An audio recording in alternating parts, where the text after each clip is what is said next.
Ladies and gentlemen, and assholes, gather round. It's time for another action-packed episode of Trouble in Paradise. Hi, I'm Nigel Kent, and welcome to Trouble in Paradise. This is a special live stream. This is going to be a YouTube only or a video format only episode where we're going to talk about the disappearance of Lauren Dumolo from Cape Coral, Florida. This is an issue that Jazmine and I have been following and tracking for the last several, weeks. We didn't find out about it until a couple weeks after she had already gone missing. But we'd really like to see her return to her family. Her father traveled from the West Coast to try to find her. He's still here, to the best of our knowledge, looking for her. But this is an interesting case because she really just vanished. And there's very little in the way of concrete evidence that has been reported on by the Cape Coral Police Department, the local news outlets. There's NBC2, Fox 4, Wink News. They're all extremely vague in terms of their reporting. We've got a couple theories about why that may be the case. But what we want to do is basically go through the case as we understand it right now. And by the way, you may notice that Jazmine Starr is not with us today. She has got some other things that are pressing today. But because of the timely nature of this event, we wanted to get our research out as soon as possible in the hopes that it'll reach somebody who may be able to help locate Lauren and get her returned to the Dumolo family. We're going to go ahead and dive right in, starting with a recap of the case timeline. Now, Lauren was last seen by her live-in boyfriend, whose name is Gabriel Pena, on June 19th, according to his statement.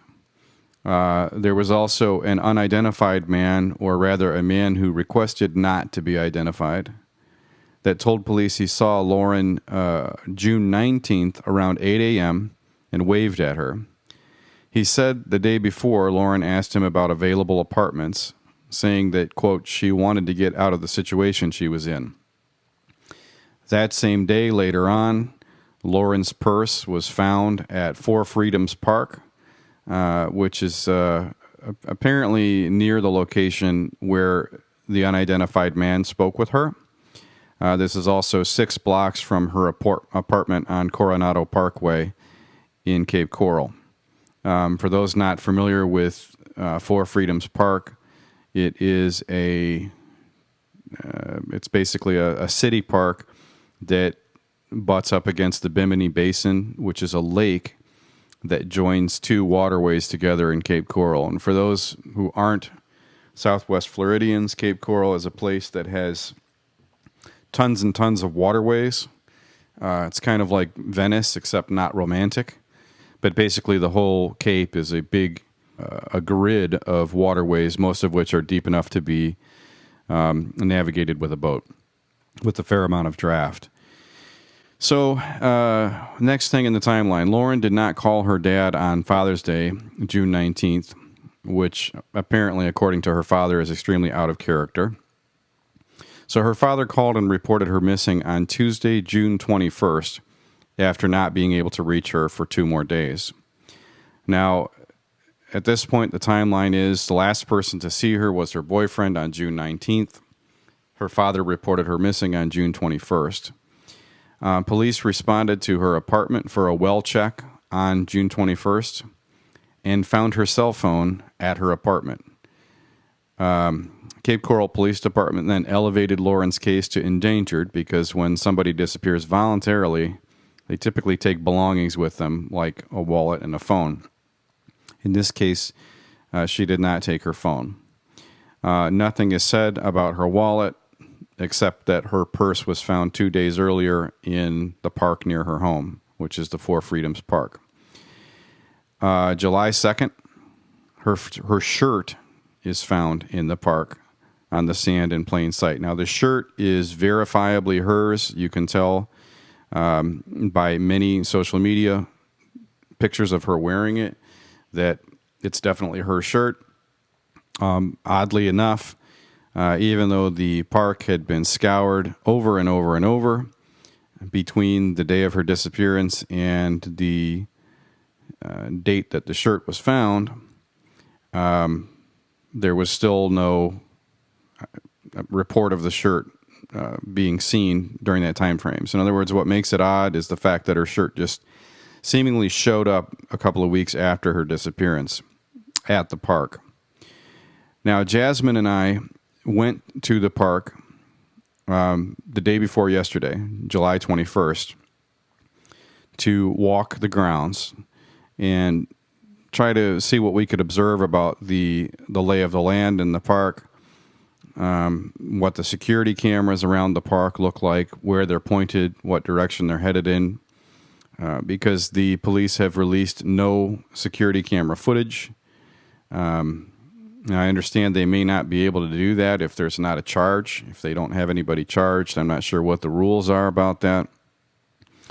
We also spoke with Jazmine's friend Steve DeShavi, who is a former NYPD homicide detective, to get his input on this case after presenting him with all of the information that we had gathered. And to be fair, this is all pretty much open source intelligence. All of the information that we've gathered has been gathered either online or in person from various news sources and individuals. So let's dive into it. The first thing that I want to look at is the story of the shirt, which was reported by NBC2. The shirt was found on July 2nd, which is a couple of weeks after the disappearance. Again, for the uninitiated, Fort Myers and Cape Coral are two neighboring cities. They're both quite big. Fort Myers is on the south side of the Caloosahatchee River, and Cape Coral is on the north side of it. Now, this is the shirt. I'm not going to run the video because I don't want to crash my screen cap since I'm doing this on a lowly 6-year-old laptop. But you can tell that the shirt is a sort of a, I don't know, looks like a lacy tank top. It's red. The screen cap appears to make it a little pink, but there are plenty of social media photos out there, if you care to look, that contain Lauren wearing that shirt or feature Lauren wearing that shirt. So they've pretty much been able to verify that it is hers. So again, July 2nd, it says that her sister, Cassie Carey, confirmed that the family has been searching Four Freedoms Park twice a day. And that would seem to imply that they've been searching the park twice a day, every day. They found what appeared to be Dumolo's shirt close to the waterline of the park on July 2nd. Now, just to give you an idea, the waterline in this park is not very long. It's probably 100 to 150 yards. The park is quite small. So we're going to get into our concerns about the shirt that Jazmine and I put together last night here in a few minutes. So that's the story about the shirt. I'm going to go ahead and flip back to my notes here. A couple of discussion points that are going to come up on that shirt. But first we want to talk about some past issues, which we're aware of. Now, Lauren herself has she does have some public records, some court records. We don't know if they're criminal in nature. We don't know if they could be civil in nature. We're not certain because they're all sealed. When you go to the site that has where you search the court records for Lee County, you can find them. There are 3 blips or 3 hits, and they're all attributed to Lauren Dumolo, but they are not visible as to what they are. There's been a lot of speculation that Lauren was involved in illicit drug activity, either as a consumer, probably as a consumer.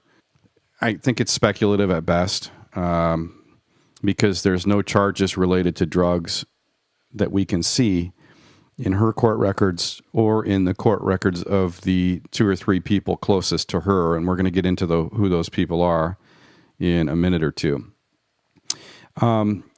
Real quick, since we're on live stream right now, I just want to add that for anybody that's watching or who might be watching this video after the fact, we are going to be recording a podcast of some sort with our friends over at Paradise After Dark, which is another South Florida-based podcast.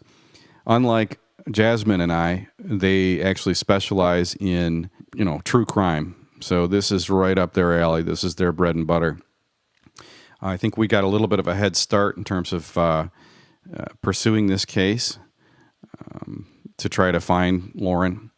But so we're hoping that they'll be able to jump on the bandwagon so that we can get enough detail out there to get this case cracked. But at any rate, I'm not sure when that's coming out.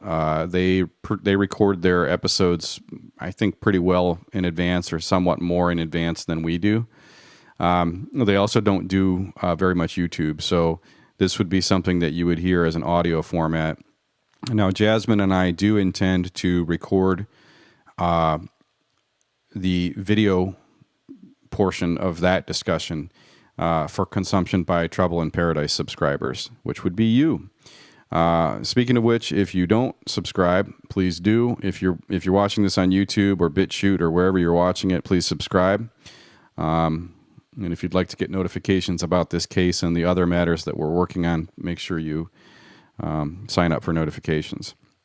In the meantime, if you'd like to find us on social media, you can find us on Twitter at Tipcast239, Trouble239 on Instagram, or if you'd like to email us, we treat all emails confidentially, and you can email us at trouble@trouble239.com. Our podcast is also on Spotify, Apple Podcasts, and Stitcher, and a couple other spots, wherever good and bad podcasts are found. There has not been any, as far as I know, any public feedback by Cape Coral PD about the tips that have been provided. I do know that in the Fox 4 article covering the search, which I have pulled up on the screen here, there is a comment saying that they're not really interested in any kind of psychic feedback. They seem to be negative on psychic feedback or mediumship. But it says that community members are stepping up and continuing to search for Lauren through search parties and posting information on social media.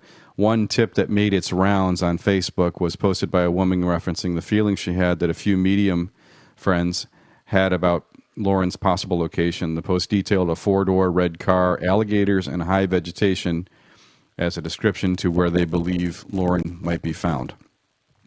Now, my partner, Jazmine Starr, has done her own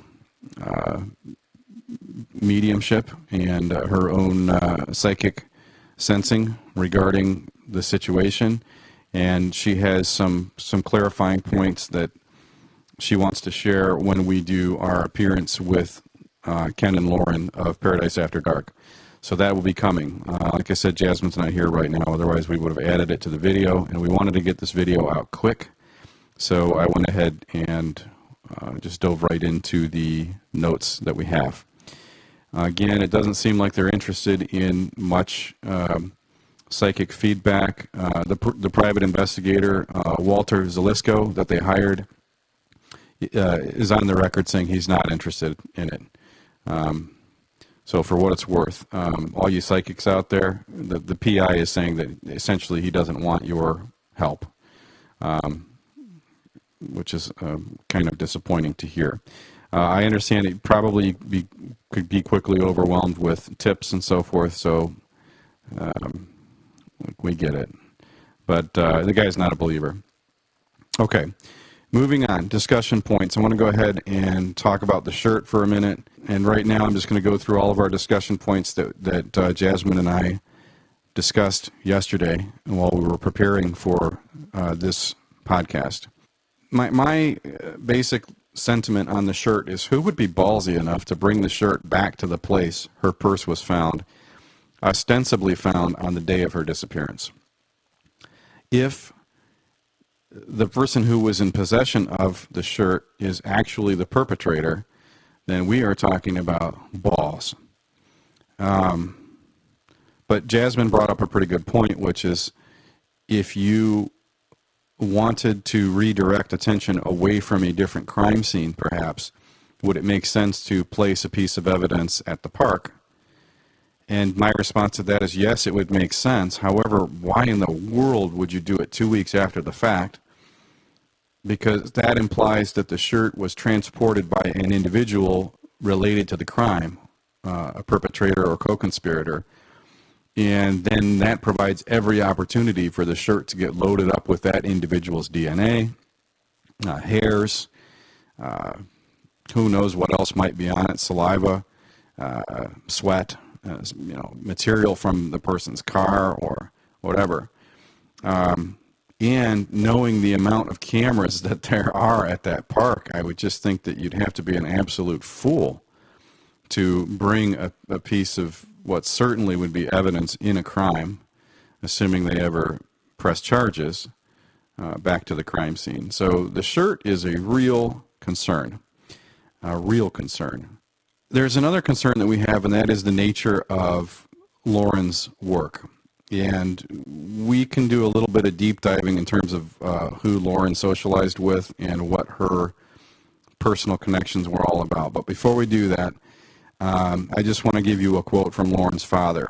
It says, quote, "She is 29 years old and is 5 foot tall and 110 pounds with light brown hair and brown eyes. Sociable. She has a big tattoo on her side that says Namaste. Worked 2 jobs until COVID and was working another job at North Fort Myers at a Taco Bell," unquote. And that's from Paul Dumolo, her father. Now, my concern with the way this information was released, I don't know what it does to actually help the investigation to know that, okay, so she lost 2 jobs at COVID, but then he says, and was working another job at North Fort Myers at Taco Bell. Does that mean she had 3 jobs? And if that's the case, what were her other 2 jobs? If it means that she had 2 jobs, what was her other 1 job? Why won't he or the police or the media say where Lauren worked? That's an extremely relevant fact, and it would serve to shine a light on what some of her associations may have been professionally. I just can't believe that they haven't come out with that information. We talked about why that information might be concealed or might be suppressed, and it could be embarrassing to her. I guess I don't want to, if they're trying not to blow some kind of cover that she may have needed from a professional standpoint, it would seem that maybe there was something about her job that they didn't want to make public. Maybe the employer didn't want the spotlight. I don't know why that would trump the need to get that information out there. But the fact that they won't say where she worked other than she had a 3rd job, ostensibly at a North Fort Myers Taco Bell, is concerning. Probably more concerning to me than it was to Jazmine. I just thought it was odd. The next thing, and this is where we start to really take the deep dive. When you start getting into Lauren's associations, her boyfriend, whose name is Gabriel Pena, and other people that she knew through Gabriel or through other friends. I'm going to go ahead and give you a quote from the detective in charge of the case, whose name is Nick Jones, Cape Coral Police Department, Nick Jones. When asked why Gabriel Pena hasn't been named as a suspect, Nick Jones's answer was, "I can't answer that." Now, this might be because there's no damning evidence of a crime. In other words, they can't bring a charge unless they have a complaint from Lauren or a body or something like that, or evidence of, visual evidence, a witness of somebody actually committing a crime, which nobody has come forward with. So even though there's plenty of sufficient circumstantial evidence of kidnapping or abduction, which are felony crimes. The fact that they can't bring a charge right now is problematic. And I think that when Nick Jones says, I can't answer that, he's alluding to the fact that they can't bring charges against Gabriel Pena because there's no concrete evidence that he did anything wrong or that he committed a crime. In fact, if you're looking at it purely based on what we know in the public reporting about it, it seems like Gabriel Pena has been quite cooperative and has done everything that the police have asked him to do, including a polygraph test, which I plan to talk with the folks at Paradise After Dark to find out what their opinion of polygraph tests is and how that may have factored into his behavior. But before we get super deep into Gabriel Pena, I want to go over the video that we have of a gentleman that we met while doing our walkthrough at the park. He identified himself as Chris, and he identified himself as a regular at the park. And he had some feedback about Gabriel Pena. He suggested that that's where the police should be centering their investigation, is on Mr. Pena. And our friend of the show, Steve Deshabi, also has told us that he believes that that ought to be where they're shining their light as well. But again, before Gabriel Pena, let me run this video and kind of see what we can get out of it here. This is a video that we took. It was essentially an interview with a guy who spends a lot of time in the park. He said that he's there about once a week. Yes. Sure. We don't know her. We don't know her. No, we're trying to help find her though. Yeah, just out of curiosity, there's just not enough facts. I wish there were more, but I'm sure part of it's because of the investigation. Yeah, looks like they're not letting a lot out. Is it okay if I get the mic closer to you? Sure. Do you mind if I use your audio? No, that's fine. And do you mind being on video or no? No, that's fine. Chris, how are you? Nice to meet you. So, fishing, I was just looking at that for sale sign right in that condo, and I don't know, something just kind of drove me to just driving around there. I just decided I was just almost kind of pulled just driving around. This is before I ever even knew that she had disappeared, but something, I don't know, brought me to drive around that area. And then when I found out she was missing, I started doing some research. Again, boyfriend, his residence, and all that. I'm just wondering if, there's a lot of snowbirds, obviously, with empty condos and whatnot. I'm just wondering if the police are on top of that, even investigating the possibility that there might be, she might be one of these condos. Well, so there is something that seems to indicate, somebody said that it sounded like she wanted to get out of her living situation. Yeah, I heard that too. Which was, I think that was the guy. She said a gentleman who did not want to be named said that he was talking to her about something that was for rent nearby. Well, like I said, it's very difficult when there's no body because there's really no crime. As of right now, it's hard. You have to treat it a little. It's a missing person's case. Yeah. On the fact that she's gone without any concern about certain possessions and stuff, like your phone. I know. What woman? What anybody in their right mind we goes talked about anywhere? This. Yeah, we talked about this actually on our. We briefly covered it on our last podcast and said that exact same thing. What do we do when we leave our house and we're like, oh my gosh, I forgot my phone? Yeah. You turn around and you go back and you get it. You turn around and you go back and get it. But phone's in the apartment and then the purse is found here. Right. That's two items. Unless she was under the influence of something. Even at 8:30 in the morning, you never know. And I feel like this is it happened at night. I feel like this is an overnight thing. Well, they're not saying where the boyfriend works, and they're not saying where she works. They're saying that she worked at Taco Bell, yep, but that she had at least one other job, which the father is quoted as saying she's got 2 jobs plus she works at Taco Bell. I'm not necessarily buying the boyfriend bit myself. Now, what was his alibi? No one said anything because nobody's. And I think at that point, after a month, if they would have been all over it at this point, just logical thought, in reference, like the cell phone. You know, we go back, we go and get our cell phone, and here she leaves her cell phone.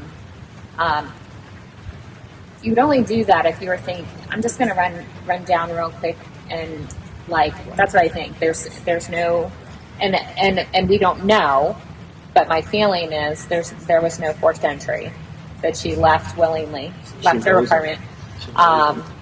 So hey, I'm gonna run down real quick, and then I don't need to bring my phone because I'm going to be right back up.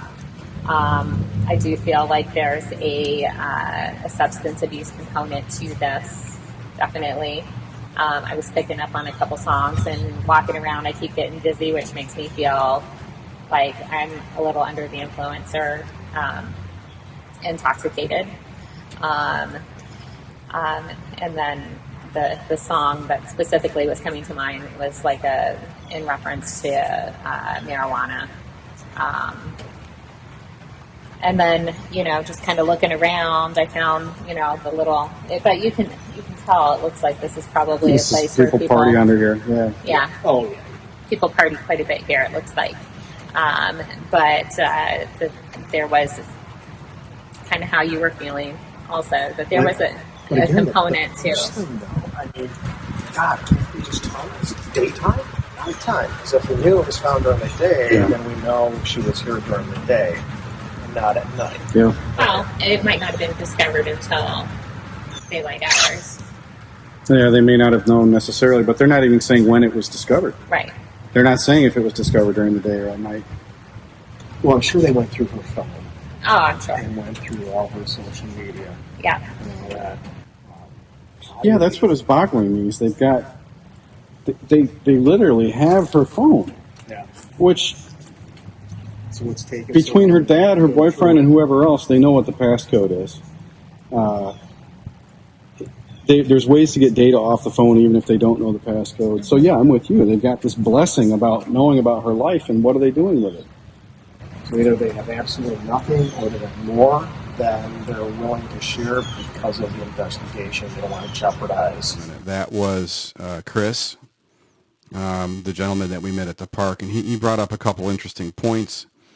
He did say that he was concerned about snowbirds and people in the neighborhood and that kind of stuff, and he also, at one point, I think off camera, suggested that maybe Lauren was trying to erase herself and escape, into oblivion and kind of delete herself. I really don't find that plausible, except to say that if you were going to disappear, why would you leave your phone behind with all of the records of people that you had texted and communications that you had had and so on? I would think if you were going to try to disappear yourself, that you would actually just, remove your phone altogether, destroy it, something like that. Okay, moving on through our outline. Let's talk about Gabriel Pena. Now, in the police statement from Detective Nick Jones, Cape Coral Police Department, when asked if Gabriel Pena can be named as a suspect, Nick Jones said, "I can't answer that." Here's my problem with that. There seems to be, even though Gabriel cooperated with the investigation, there seems to be no evidence that he did anything to report the matter to police or to other people of authority as soon as he knew that something was wrong. Now, if somebody went missing in my household, I think after about 24 hours, I would be all over it. But Gabriel apparently never reported this to the police, and it was up to Lauren's father to report it. Now, Gabriel is said to be the live-in boyfriend of Lauren Dumolo, and there's speculation that they had difficulty together. Now, a little bit about Gabriel. If my research is right, then Gabriel has an official history of domestic violence, having attacked his wife, and it does appear that Gabriel is married to a woman whose name appears to be Nancy. Now, I don't want to create damage for Nancy by outing her. That's not my intention. Again, our intention is to get Lauren returned home safely. But it does appear that Lauren's boyfriend, Gabriel, was married to another woman whose name was Nancy. And that at one point, based on the police records that we have, that he may have actually assaulted Nancy. So I'm going to go ahead and pull up the screenshots of that so we can take a look at what those public records look like. So these are some records regarding the effort of Gabriel's wife to divorce him, and this has happened several times. There's actually 3 different attempts for a dissolution, with the most recent of them being on July 1st of this year, which would have been several weeks after, or at least a couple of weeks after Lauren went missing. So I think it's probably a little bit more than coincidental that, suddenly Lauren goes missing, and now all of a sudden Nancy is filing for divorce again against Gabriel. I'm reasonably confident that this is the Nancy that is with Gabriel Pena. Here are the search results for the case numbers on Lauren herself. Now, they're all sealed, as you can see. I'm sure all this stuff was gagged as soon as the police proceeding went underway. The case numbers lead me to believe that 2 of these cases were filed in 2020, and that one of them was filed in 2018. Well, we don't know. Maybe if somebody out there wants to look up the corresponding arrest records, if there were arrests involved in these cases, that might help us figure out what kind of cases there were. Getting back to Gabriel, this is an affidavit from the scene of a altercation between he and his wife, Nancy, who apparently they were at, I want to say they were at a convenience store, I'm not sure, Circle K. They were at Circle K having a disagreement. Now, another thing that's really interesting about this police report here, and I know I'm being a little bit random, but bear with me. They've gone through and redacted the names to protect the plaintiff or the victim in this case. But the person responsible for doing the redaction actually screwed up and left Nancy's last name in the report. And this is how I was able to verify that they had a prior history of domestic violence, meaning Pena and his wife, to whom he is married while dating Lauren Dumolo. So at any rate, you can read through this. They basically got into a fist fight. Pena was arrested. I'm not sure how it was settled. But this happened in 2014, on June 15th, 2014. So he and Nancy have been married for quite some time. But that gives you an idea about what his background is like. Now, I don't know, as far as Gabriel is concerned, if, perhaps he's cleaned up his act. He doesn't do this kind of thing anymore, whatever. I don't know the guy, and they've given very little feedback regarding his character. I recently watched a YouTube program from somebody on Twitter who claims to be called Profiling Evil. And that's a dumb way of saying it. That's just the name of their Twitter handle, Profiling Evil, and that's their YouTube program, which is a Zoom talking head thing that they put together to talk about open source intelligence and how they're trying to gamify the gathering of data about crimes like this. They spend maybe 10 minutes talking about this case, and the rest of the episode was primarily focused on open source intelligence and people that are promoting websites related to open source intelligence. But the one thing that really jumped out at me in that podcast was that they claimed that she had a second phone. I believe it was the host of the program claimed that she had a second phone. I reached out to them on Twitter and asked specifically, hey, where are you getting that information from? Because I haven't been able to corroborate that claim. If she had a second phone, then that's huge in terms of the theory of her disappearing herself, okay? But above and beyond this one video podcast called Profiling Evil, I have heard or seen no speculation or data or evidence that she does indeed have a second phone. So Profiling Evil, if you're watching this, please let us know how you know that or where you saw it cited that she had a second phone or a burner phone. It could be that Jazmine and I have just missed that piece, and that's fine. But again, I can't find it anywhere in the media. Do you think the suppression of @Lauren Dumolo by Twitter damaged the Bring Lauren Home hashtag effort? This is another point that I want to just quickly touch on. The operator of hashtag Bring Lauren Home said that he or she did not receive a valid explanation as to Twitter's removal of a shadow ban some 2 days after their tweet storm to raise awareness about Lauren was to have taken place. In other words, they got together and they said, look, we're going to do a Twitter storm. They posted the data about how to get in on the hashtag off of Twitter.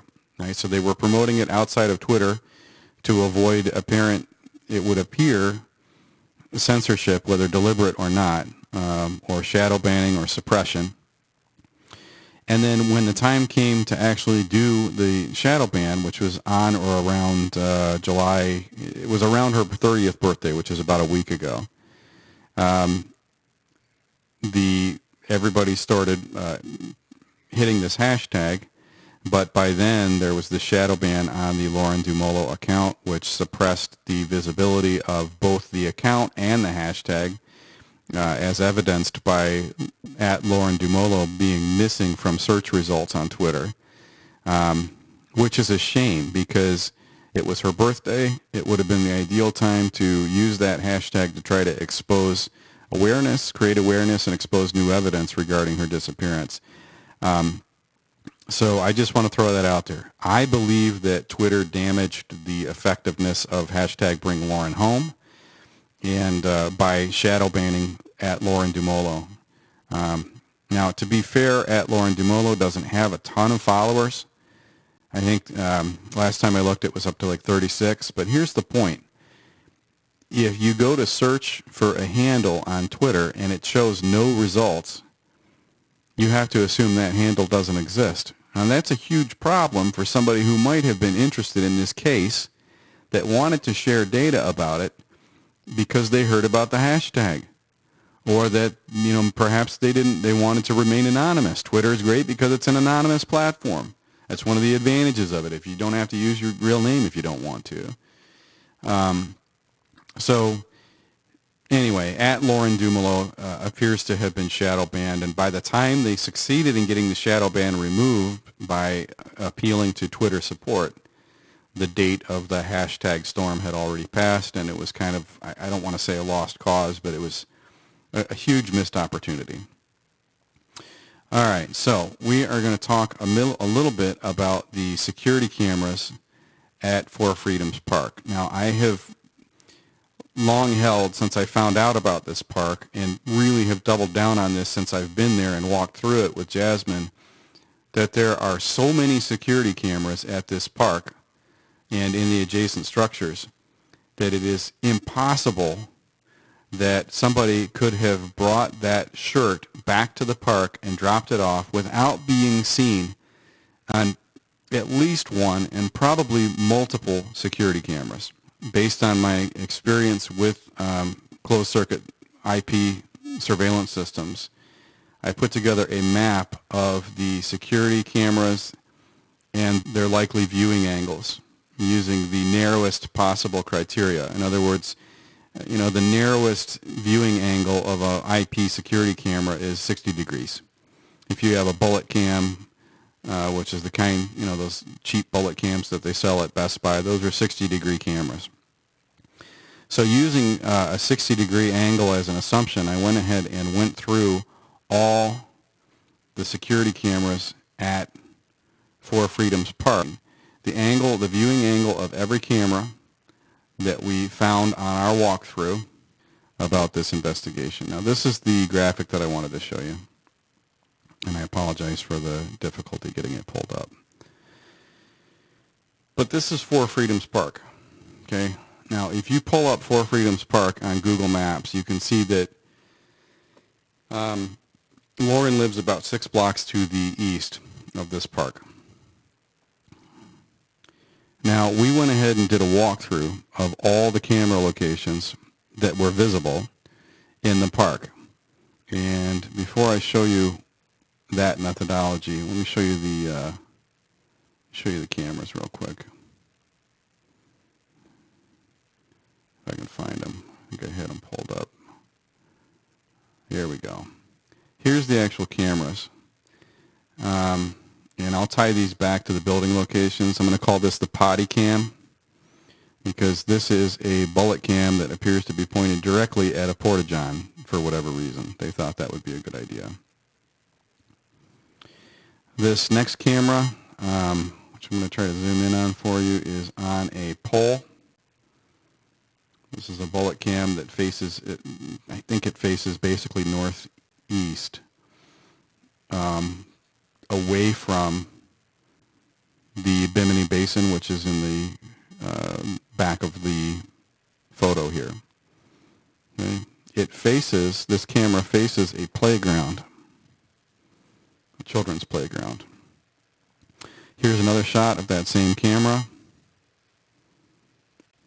It's not on a very tall pedestal. I would say that this pedestal is maybe 7 feet tall. Certainly not the most secure way to mount a security camera. Now, there are actually 2 security cameras on this pedestal. One faces this way. I don't know if you can see my mouse pointer, but one faces northeast, and the other one kind of faces an adjacent structure and a playground. Okay. Now, nearby, there are 2 banks, which I'm going to show you on the map in a second. Both of them have bullet cams above their drive-thrus. I don't know what the viewing angle on the bullet cams is, but it can be no less than 60 degrees, so I've assumed that there's a 60-degree field of view on these cameras.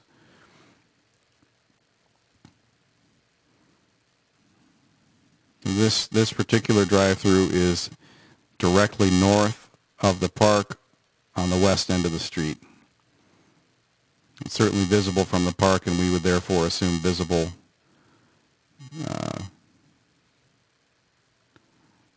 that the cameras would be have the park visible to them as well. Okay, now these are dome cams,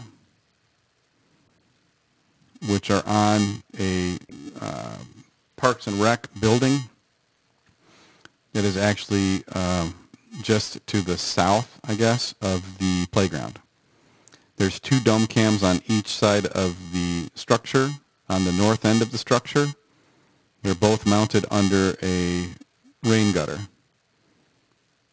And they're about 10 to 12 feet off the ground. Because of the downspout in this photo, I was able to very easily guess the angle of rotation and have an idea about where these cameras are pointed, because the downspout would have been dead smack in the middle of the image if they were pointed in a certain direction. Okay, so this is a Parks and Rec structure that's inside the park. Now, all of these cameras, get back over to that. All of these cameras have a minimum field of view of 60 degrees. In reality, some of them are probably actually wider. So what I've done here is attempted to recreate the lay of the land in terms of what would have been visible using those security cameras, again, with the least possible field of view, which would be 60 degrees. These here are the cameras that are mounted on the northeast corner of the building. These here are actually, this is a little bit of a mistake in my mapping, but these are actually located here. It's probably a moot point in terms of determining coverage. One of these cameras is almost certainly facing the entrance of the building. These are those two dome cams that we just looked at. The other one of them is most certainly facing towards this little courtyard that leads to this beach. There's also this back bullet cam too, which appears to be facing northwest. Oddly, it's directly pointed at a porta potty, which is weird. I don't know if they want to see who's going in and out of that potty or whatever. But okay, then you go over to the northeast corner. You've got the two bullet cams. One is facing the park. One is facing the parking lot, which you can't see, but it's under these trees here along Tarpon Court. It is possible that because of the angle of the downspout that I mentioned, that these cameras are actually pointed in a more easterly direction, in which case this intersection or this turn on Tarpon Court would be visible in the camera, and then the other camera would almost certainly be pointed at the parking lot.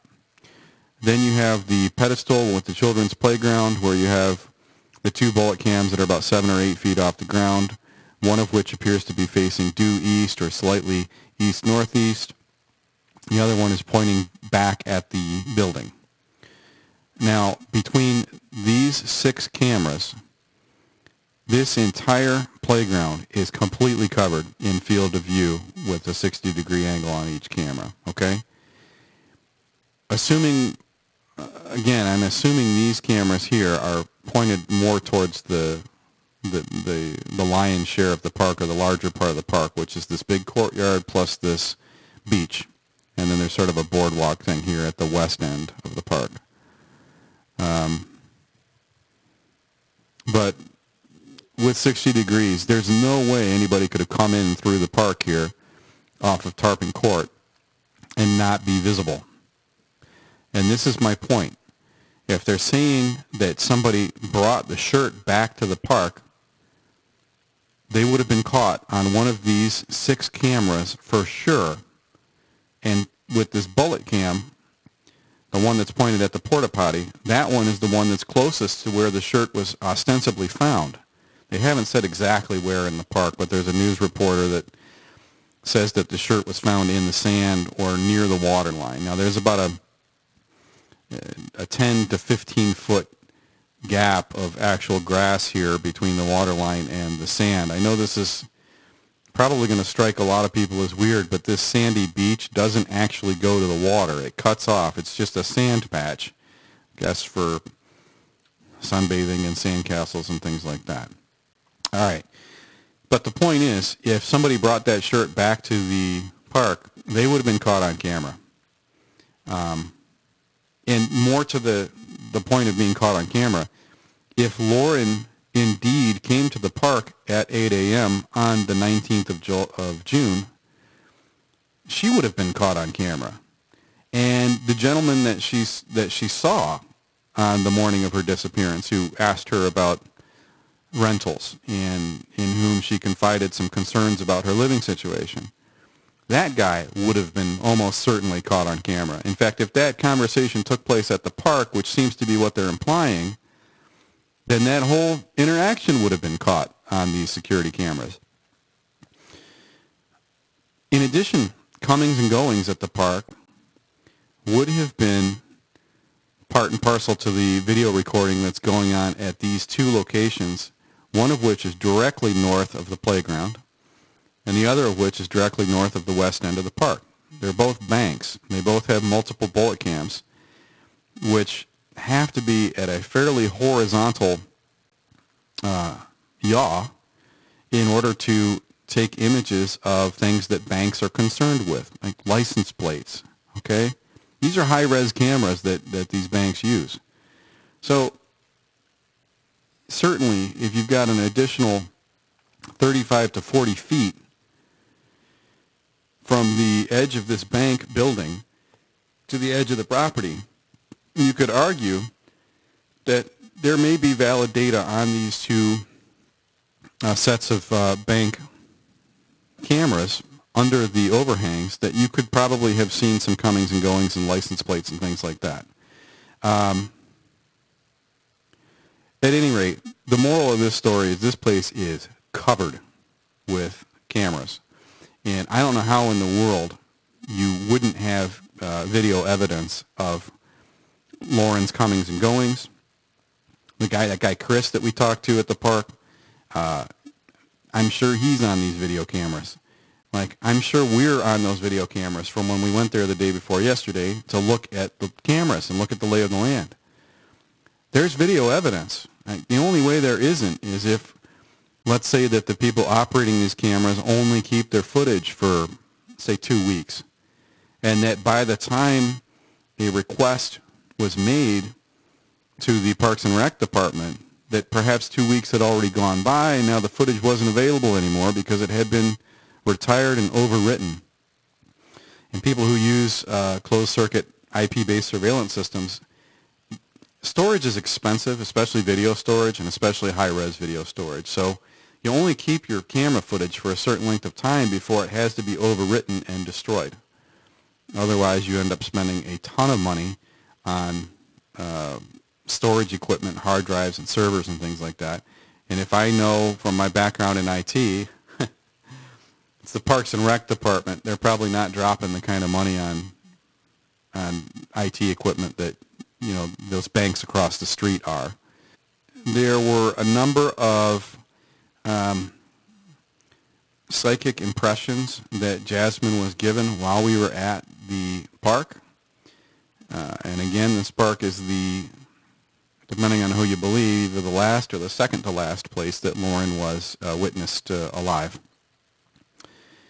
But I'm going to let Jazmine share those psychic impressions when she can personally return to the podcast and or to our appearance on the Paradise After Dark podcast, which is coming up here in a couple days. We're going to record with them.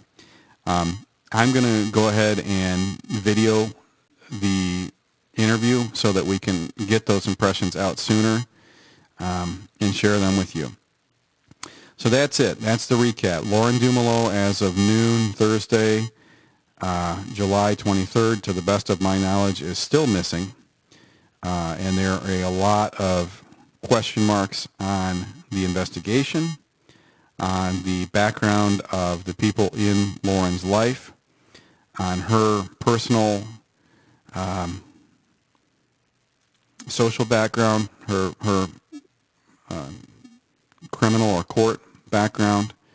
But the reason that these details are important is because people who are using OSI, open source intelligence, to try to solve this case and get Lauren brought home aren't dealing with a full deck of cards. And that's been probably one of the most frustrating things about this, especially frustrating when Twitter blocked the @LaurenDumolo account and essentially suppressed the hashtag that was trying to be used to bring her home. In the meantime, as we say here at Trouble in Paradise, stay out of trouble. And how do you turn this thing off?